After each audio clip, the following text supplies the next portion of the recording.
नमस्कार दोस्तों। तो आज आप लोगों के लिए क्लास 10 का बायोलॉजी का चैप्टर 7 लेकर आए हूँ। इस चैप्टर का नाम है आनुवांशिकता तथा जैव विकास। इस चैप्टर का जितना भी अति लघुत्तरीय, लघुत्तरीय और दीर्घोत्तरीय है, सारे प्रश्नों का जो है आंसर इस वीडियो में लेकर आया हूँ। तो चलिए पहले अति लघुत्तरीय प्रश्न से स्टार्ट करते हैं। तो देख लेते हैं। पहला प्रश्न है, कोशिका में जीन कहाँ स्थित होते हैं? तो इसका आंसर है गुणसूत्रों में। दूसरा प्रश्न है, विभिन्नता के दो मुख्य प्रकार कौन कौन से हैं? इसका आंसर है जननिक, कायिक। तीसरा प्रश्न है, पीढ़ी दर पीढ़ी वंशागत होकर संचारित होने वाली विभिन्नता क्या कहलाती है? तो इसका आंसर है अनुवांशिक। अगला प्रश्न है, ऐसे अनुवांशिक गुण या लक्षण जो स्पष्ट रूप से दिखाई देते हैं क्या कहलाता है? इसका आंसर है लक्षण प्ररूप या फेनोटाइप। अगला प्रश्न है, अनुवांशिकी का पिता कौन कहलाता है? तो इसका आंसर है ग्रेगर जॉन मेंडल। फिर अगला प्रश्न है, मेंडल ने अपने प्रयोग के लिए किस पौधे का चयन किया? उसका वैज्ञानिक नाम क्या है?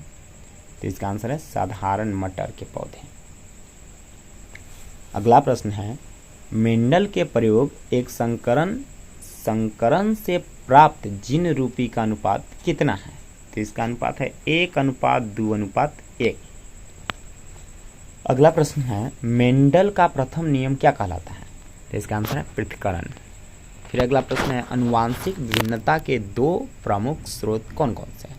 तो इसका आंसर है अनुवांशिक उत्परिवर्तन, अनुवांशिक पुनर्योग।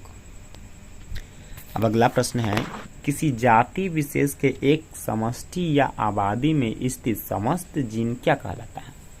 इसका आंसर है उस आबादी का जीन कोष। अब अगला प्रश्न है, जीव की उत्पत्ति के ठीक पहले पृथ्वी का वातावरण अपचायक था या उपचायक? तो इसका आंसर है अपचायक। अगला प्रश्न है, उपार्जित लक्षणों के वंशागति द्वारा जैव विकास की व्याख्या किसने की थी? तो इसका आंसर है लामार्क। अगला प्रश्न है, प्राकृतिक चुनाव द्वारा वंशागति द्वारा जैव विकास का सिद्धांत किसने दिया था? तो इसका आंसर है डार्विन। अगला प्रश्न है, जीवाश्म की आयु निर्धारण की एक वैज्ञानिक विधि का नाम बताइए। इसका आंसर है रेडियोधर्मिक काल निर्धारण विधि। अगला प्रश्न है, जीवों का वह गुण जो उसे अपने जनकों अथवा अपनी ही जाति के अन्य सदस्यों के उसी गुण के मूल स्वरूप से भिन्नता दर्शाता है क्या कहलाता है? तो इसका आंसर है विभिन्नता। अगला प्रश्न है, जीवों के शरीर में होने वाली वैसी विभिन्नताएं जो एक पीढ़ी से दूसरी पीढ़ी में वंशागत नहीं होती है क्या कहलाती है? इसका आंसर है कायिक विभिन्नता। फिर अगला प्रश्न है, मेंडल के अनुवांशिकी के प्रयोग में F1 पीढ़ी के उन पौधों को जिनके जनक पौधों के दोनों विपरीत गुण मौजूद थे क्या कहा गया?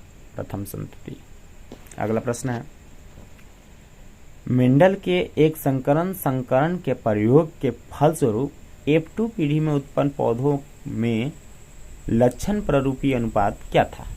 तो इसका आंसर है 3:1। अगला प्रश्न है, मेंडल के द्वारा मटर के पौधों पर किए गए अनुवांशिकी प्रयोग में बौनापन किस प्रकार का गुण था, प्रभावी या अप्रभावी? तो इसका आंसर है अप्रभावी। अगला प्रश्न है, मनुष्य में पाए जाने वाले 23 जोड़े क्रोमोसोम में 22 जोड़े एक ही प्रकार के क्रोमोसोम क्या कहलाते हैं? इसका आंसर है ऑटोसोम।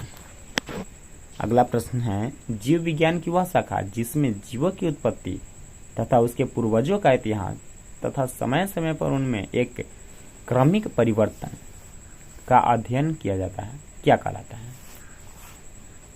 इसका आंसर है जैव विकास। अगला प्रश्न है, प्राकृतिक चुनाव द्वारा जीवों का विकास जैव विकास द्वारा यह व्याख्या क्या कहलाता है? इसका आंसर है अनुवांशिक पुनर्योग।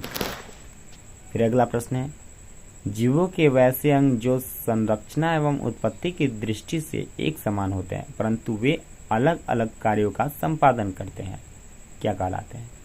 तो इसका आंसर है समजातन। फिर अगला प्रश्न है, लुप्त हो चुके जीवों का पत्थरों पर पाए जाने वाले चिन्ह क्या कहलाते हैं? इसका आंसर है जीवाश्म।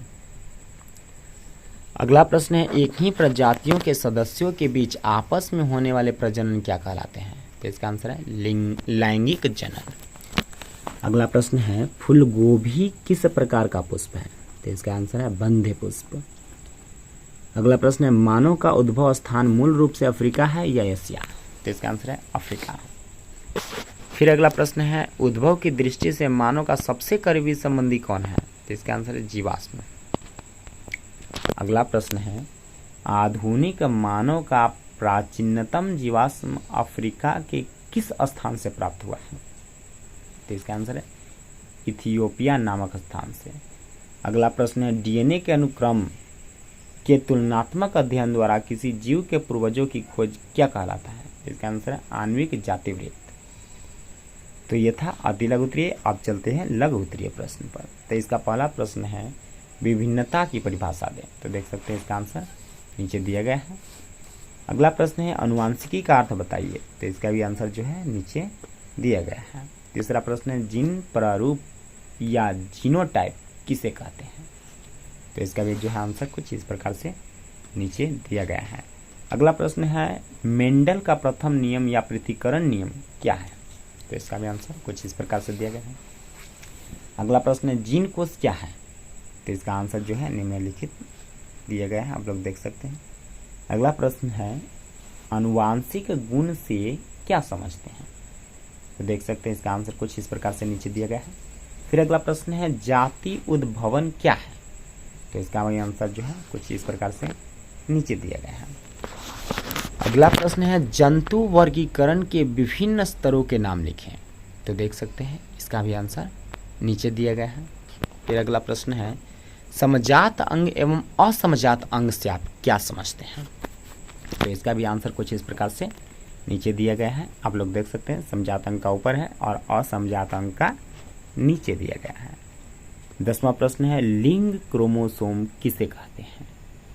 तो इसका आंसर नीचे विस्तार से समझाया गया है, इसे आप लोग नोटबुक में नोट कर लीजिएगा।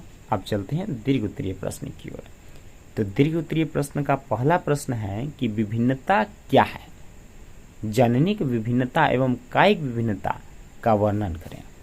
तो देख सकते हैं इसका भी आंसर कुछ इस प्रकार से नीचे दिया गया है, इसे आप लोग नोट कर लीजिएगा। अब चलते हैं दूसरे प्रश्न की ओर। तो दूसरा प्रश्न है मेंडल द्वारा मटर किए गए एक संकरण के प्रयोग तथा निष्कर्ष का वर्णन करें। तो देख सकते हैं इसका भी आंसर कुछ इस प्रकार से दिया गया है, तो इसे आप लोग नोट कर लीजिएगा। अब चलते हैं अगले प्रश्न की ओर। तो अगला प्रश्न है तीसरा प्रश्न मनुष्य में लिंग निर्धारण की विधि का वर्णन करें। तो देख सकते हैं इसका भी आंसर कुछ इस प्रकार से नीचे दिया गया है, आप लोग इसे नोट कर लीजिएगा। अब चलते हैं चौथे प्रश्न की ओर। तो चौथा प्रश्न है जैव विकास क्या है? लामार्कवाद का वर्णन करें। तो देख सकते हैं इसका भी आंसर कुछ इस प्रकार से नीचे दिया गया है, तो इसे भी आप लोग नोट कर लीजिएगा। अब चलते हैं पांचवा प्रश्न की ओर। पांचवा प्रश्न है डार्विन के प्राकृतिक चयन के सिद्धांत का वर्णन करें। तो इसे आप लोग नोट कर लीजिएगा, यहाँ पर दिया गया है। छठा प्रश्न है आनुवांशिक विभिन्नता के स्रोत का वर्णन करें। तो देख सकते हैं इसका भी आंसर कुछ इस प्रकार से नीचे दिया गया है, इसे आप लोग नोट कर लीजिएगा। सातवां प्रश्न है पृथ्वी पर जीवों की उत्पत्ति पर प्रकाश डालें। तो देख सकते हैं इसका आंसर कुछ इस प्रकार से नीचे दिया गया है, इसे आप लोग नोट कर लीजिएगा। अब चलते हैं अगले प्रश्न की ओर। तो अगला और आठवां जबकि अंतिम प्रश्न है। तो यह प्रश्न है जीवों में जाति उद्भवन की प्रक्रिया कैसे उत्पन्न होता है? तो देख सकते हैं इसका आंसर कुछ इस प्रकार से नीचे दिया गया है, जिससे आप लोग नोटबुक में नोट कर लीजिएगा और इसे अच्छी तरह से याद कीजिएगा। ये सब एग्जाम के लिए काफ़ी इम्पोर्टेंट प्रश्न है। तो आज भर के लिए इतना ही। अगले चैप्टर का जो प्रश्न है उसका क्वेश्चन आंसर अगले वीडियो में करूँगा। तो आज भर के लिए इतना ही।